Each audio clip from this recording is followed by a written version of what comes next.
Hey guys, what's up? It is JB Illusion, and I'm fresh off of watching episode 6 of season 5 of Samurai Jack. And two things. One, I may or may not be on way too much caffeine right now. And I'm going to be talking about why certain things are important in the story and why this is awesome and why this is amazing. So gear up, because this episode is amazing. It is also filled with a ton of nostalgia and plucks at your heartstrings. So we start this episode off with Ashie, who is looking for Samurai Jack. She's on a blimp and she has these two figures behind her, just like, hey, is that the one who asked where Samurai Jack was? Yeah, that's her. She has to be a bounty hunter. We need to protect the samurai. And they try to sneak up on Ashie, these two mammoth-like figures, these huge gentlemen. And of course, Ashie dodges and they just run into each other. And we find out, it turns out that they are the mammoth-like creatures that were enslaved in, I believe, season 1 of Samurai Jack to the strange blue Squidward-like creatures that he had freed. And then they could walk on two legs after they were freed, which is just awesome. We find out that, you know, they're doing fine, which is very contradictory to what Samurai Jack has been so focused on. The thing that Gendy really hammers home in this episode is that we've been seeing everything from Jack's point of view. And that is very interesting because Jack has been at this one quest for 50 years. He has been focusing on, you know, just getting Aku, beating Aku, going back to the past. That is it.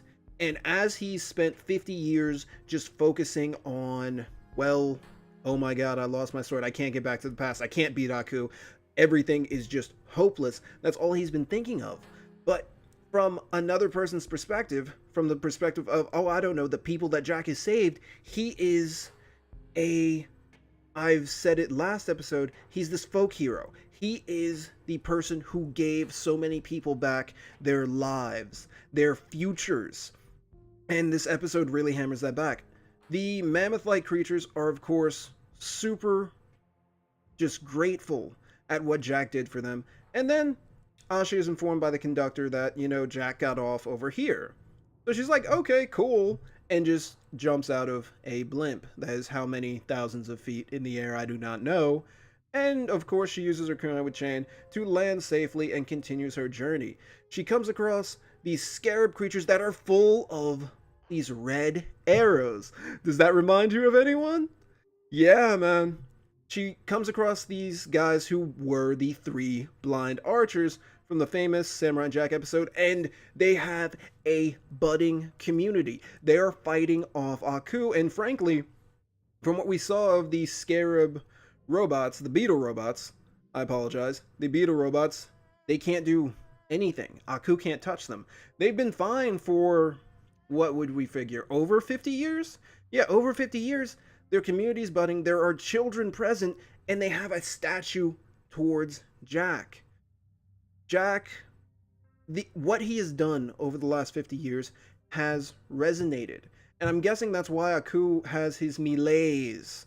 Because, frankly, he can't do much of anything else. And he feels very powerless. Once he leaves his tower to go fight, let's say, the 3 blind archers in their encampment, who's to know that Jack isn't just there and they're going to help him slay him? So from Aku's perspective, there's just a ton of people out there in the world who are supporting Jack, who are hiding him, and who eventually will team up to support Jack and maybe take him down if he leaves his castle.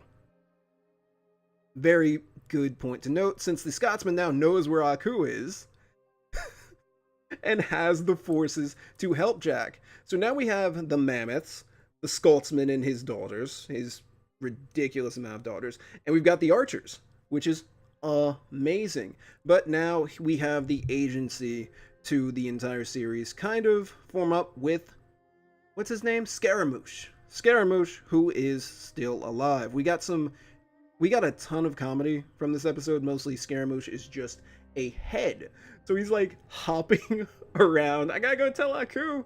The samurai destroyed my phone, but I gotta hit up Aku and tell him that Jack does not have his sword, so Aku can just go out and reconquer these peoples that he's probably not chosen to attack because, the samurai's out there. He could come at me at any point in time. Of course, we get Scaramouche trying to board a ship, which was... Apparently, they do not allow, just random heads on ship. And, Scaramouche was talking about how he's Aku's #1 assassin, how he's the man. Apparently there are like 2 other guys who are above him now. He's been out for like a week, and there's 2 guys who have already replaced him. But it's also important to know that Aku has quite a bit more magical forces at his disposal. So the ensuing battle that I think, it's almost guaranteed that we're hinting at is going to be epic. Everybody's going to be in this huge melee, and it's going to come down to Jack and Aku, and I'm looking forward to it. So, Ashie, on her quest, eventually, runs into all these lights. They're blaring, they're flashing, and there's just kicking bass music. It kind of reminds me of, the time Samurai Jack wound up having to deal with a demented DJ who was hypnotizing people with dope beats and causing them to do irreparable harm to the surrounding area. Well, guess what? One of the characters that he saved is now running that rave, and they are all thankful to the samurai. They still, of course, busted out the Samurai Jack dance moves, and the DJ helps Ashie on her way, kind of guides her with the lights, of course, onto her next objective.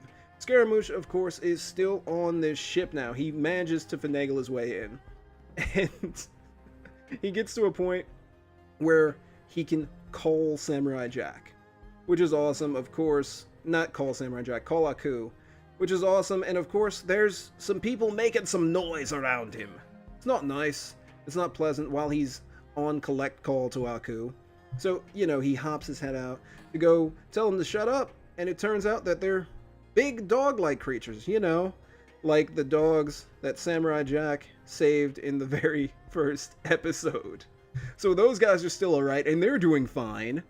So we have so many people who are doing good now because of Jack. Ashie, on her journey, also kind of gives us a little bit more about her past, about her childhood. You see, Ashie, I don't care what anyone says, there's something crazy, magical about her that we're going to learn later on about how her mother raised them. She was talking about how Aku rose up from the darkness, and she has all of her children present, and there's this like burning pile of, I don't know what it was. I partially want to say lava, but I feel like there was something almost mystical about it, for it to have, I want to say, molded to Ashie's skin for all of this time. And she's like, okay, children, jump in. And Ashie's just like, I didn't even get to say a word. She got kicked into this lava, and you just see her like spring up from it screaming. Her entire body is covered in black. And yeah, that is also another reason why she probably believes that children should be protected so heavily, like I hinted in the last episode, because her childhood was messed up. We saw a lot of bad stuff, but that was... Dude, that was bad. But it's also a very, very good image to have, because Ashie finally uses rocks, uses whatever she can, scrapes off what was done to her. She's given up on her mother's teaching. She's given up on that. She's given up on that past, and she's embracing this future because she's seen so much good that the samurai has done. She's heard from all these people what he's done, and she's no longer serving Aku. Of course, she looks a little bit different. I'm kind of sad that she lost the Vegeta cut, personally. That's my personal thing, but it was pretty interesting. Of course, Ashie continues on her quest to find the samurai, and she runs into a bar that's very odd, like another bar that we've seen in previous seasons of Samurai Jack. And guess who's bartending? It is none other than the samurai. And he tells his story Of course, Ashie asks about Samurai Jack, and there are a bunch of other people who have run into Samurai Jack who are just like, I'm done. Never again. He's scary. And it's all these guys who are like bits and pieces of their former self that I'm sure Jack has beaten in the past. And of course, the samurai actually learned a lot from his battle with Jack, and he's kind of content. And as all of them were talking about Jack, the door bursts open, and guess who it is? It's Damongo. So, I've talked about Damongo being a servant of Aku for a long time, mostly because I feel like he was the scariest servant of Aku. What he does is he absorbs the souls of strong warriors, and he can infinitely bring them back to fight whatever's going on. So that's going to be really scary because Damongo's back. He's on the prowl for more powerful warriors. He's probably already gotten some, and that is just another person who is going to assist Aku in the coming battle. I am kind of sad that Damongo's in here, but he needed to come back just for somebody to take him down. Of course, he looks at the patchwork warriors who are here, and he's just like, okay, I'm gonna leave. You guys don't look like you're all that strong. Ashie, of course, continues her journey, trying to find Jack, and she runs into this little owl-like creature. The owl-like creature says, "Are you a friend of Jack?" And Ashie couldn't admit it before, but now she says, "Yes, I'm a friend of Samurai Jack's." Okay, you're going to want to take that path and go. And of course, Ashie looks at the path, looks down, and the little creature is gone. I don't know who it might be, what it might be. Could it be somebody from previous seasons? Hit me up with the comments down below with who you feel it is. Because I don't know. Because I was, of course, wrong about something that I'm going to bring up right about now.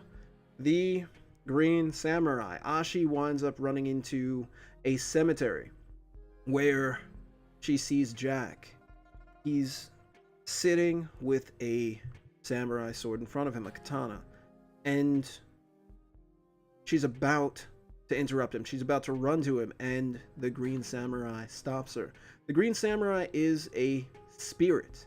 He is not a manifestation of Jack's psyche, which I thought was pretty crazy.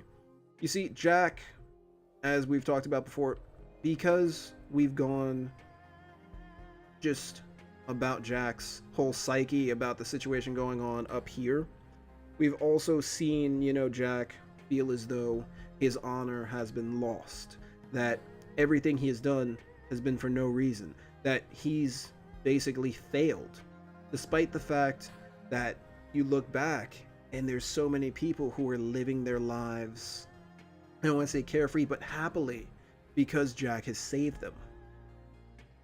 And apparently the whole him losing his honor thing has drawn the Green Samurai, who is hoping to have Jack, I suppose, regain his honor by committing seppuku. Of course, Jack is ready to commit it. The Green Samurai summons up a bunch of spirits, and it looks bad until Ashie starts talking to Jack. I've met the people you've saved. I've seen them. You have not lost your honor. There's still a chance. There's still hope. And the Green Samurai's like, no, hope is gone. Hope is no more. Jack, you can see he's tense. He's feeling that maybe he shouldn't do it. Maybe he should. And Ashie eventually gets knocked around by the Green Samurai. She gets back up again, and she again convinces Jack, you changed me. You saved me from Aku. You've given me something that I've never had before. And of course, the Green Samurai is just like, you know what? No, he's lost his honor. This is what I'm here for. And goes crazy on Ashie, who eventually looks like she's about to die. And Ashie says some more words to Jack about how she's changed. And of course, like a boss, Jack saves her. Now that Jack has regained his will, the Green Samurai is pieced out along with the other spirits that have shown up. I'm assuming either samurai who have lost their honor and now wander the world finding other samurai who are in similar positions. But I don't know if that's really that important anymore, outside of the owl-like creature, who I think is now the new biggest question. Ashie looks up at Jack. Jack looks down at Ashie, and she says, "So what next?" He says, "We're going to go get my sword." His willpower is back, and that's what Jack has been lacking. And I'm happy that his mental fortitude held on. Or, I suppose, Ashie came save the day. Of course, by informing him that, the children from last episode are completely fine. So, woohoo.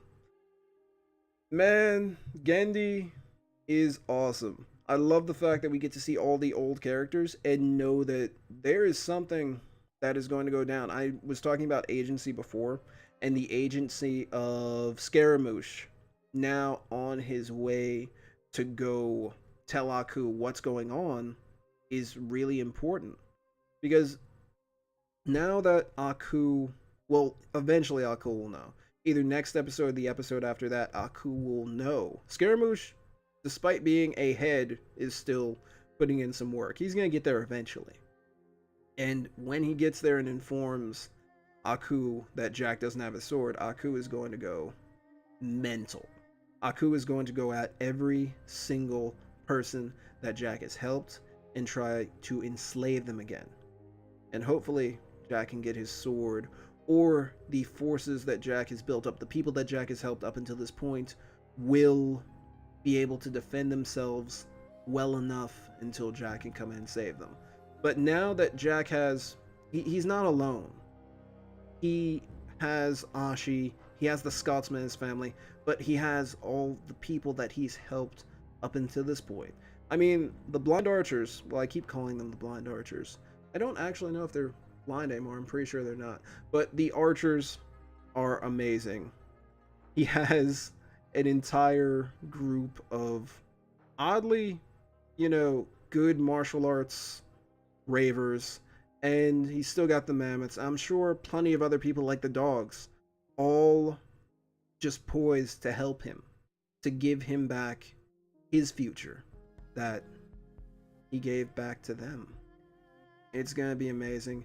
And thank you guys for watching. If you like this video, please like. If you did not like, the dislike button is right next to it. Hit me up in the comments down below with who you think the owl-like creature was. Hit me up in the comments with maybe some more people who Jack saved or who Jack battled that might show up for this final encounter. I have been JB Illusion. Please, as always, be excellent to each other and have a good day. Peace!